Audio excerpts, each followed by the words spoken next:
of this travel advisory. It does not recommend international students and faculty travel out of the country for any reason, and cannot guarantee they'll be able to return. My visa expired already, and then if I need to renew it, I have to leave and come back. And for Chinese national, sometimes they will do background check and only give me like a visa for 1 year, which is not quite worth it. Normally, an expired visa for students like Zhao Rui would be a matter of paperwork. But now, the Berkeley International Office says the process could be unpredictable and cause serious delays. American students at Berkeley, like Jose, hope his peers will be able to go home soon without worries. I feel like it's just unjust. It's not reasonable for you to not be able to go back home. The university's international office also states students who engage in protests put themselves at increased risk for fines, visa cancellation, or deportation. It comes after former Columbia University grad student and pro-Palestinian activist Mahmoud Khalil was arrested by ICE earlier this month. On the grounds, he threatened America's foreign policy interest. It sparked protests across the country, including at UC Berkeley. They're trying to scare students into silence and into repression, and we're here to show that we're not scared. Still, the travel concerns are high enough that some are choosing to lay low on sharing opinions. It's hard to comment right now because like the next presidential election is in three years. Yeah. Zhao Rui's name in Mandarin means good fortune, but for now, he's not testing his luck.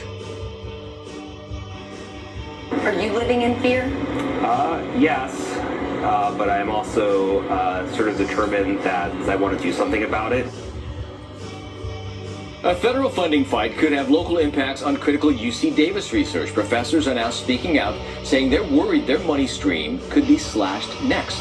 UC Davis and the entire UC system are joining campuses like Harvard, MIT, Notre Dame, and half a dozen other schools, placing a freeze on new hires over future funding fear. UC Davis is one of countless universities that depend on federal dollars to fuel critical research. So if a grant is pulled, which is happening across the country right now, that just means the research would stop. It's the unpredictability, I think, that is the most scary. UC Davis is also on a list of universities that took part in pro-Palestinian demonstrations last year. Another reason they fear their programs could be a target. We are 1 week away from the A's home opener in West Sacramento. Sutter Health Park, the new home of the Athletics, will hold its first ever Major League Baseball game. You know by now the team will call West Sacramento home for at least the next 3 years before moving to Vegas. But is the city ready? Your reporter covering Yolo County, Ashley Sharp, is getting answers from the mayor. Believe it or not, we are officially 1 week out from the A's home opener here at Sutter Health Park. And today I sat down with West Sacramento's mayor, who says there's a whole lot of excitement, a little bit of anxiety, but that's only because they want to make sure that this first season is a massive success. Right now, the city's projecting what they consider a conservative estimate of more than a $2 million economic impact to West Sacramento, the A's first season. So where does that revenue come from? The city doesn't actually get any money on ticket sales. It's all sales tax from items that you purchase inside the stadium, the paid parking, and any sales tax from the money that you're spending at West Sacramento businesses nearby. You'll remember that this past election, West Sacramento voters passed Measure O, which bumped the city's sales tax rate up. That goes into effect in April.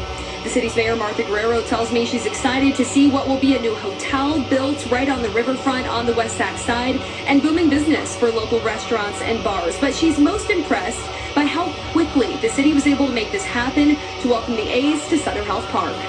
Within the year, we've established upgrades in Sutter Health Park, and that's thanks to our team, our city team, who has been able to get the permits out.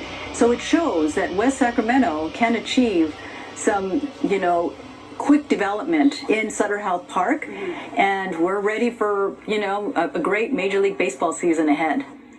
Here around the stadium, parking rates have nearly doubled at meters near the park, and they're asking people to get paid parking reservations both at the ballpark's lot and new designated parking garage for the A's right across from Treehouse Cafe on 3rd Street. When it comes to traffic flow and accommodation for this larger A's crowd, the city will have people on site at the end of games to help manage the traffic and get people moving. Last night marked the first baseball game of the season here at Sutter Health. It was the River Cats and Giants exhibition game and served as a bit of a trial run because it was a packed house from parking to the field to inside the stadium. The city says things are looking good to go and they're ready to play ball.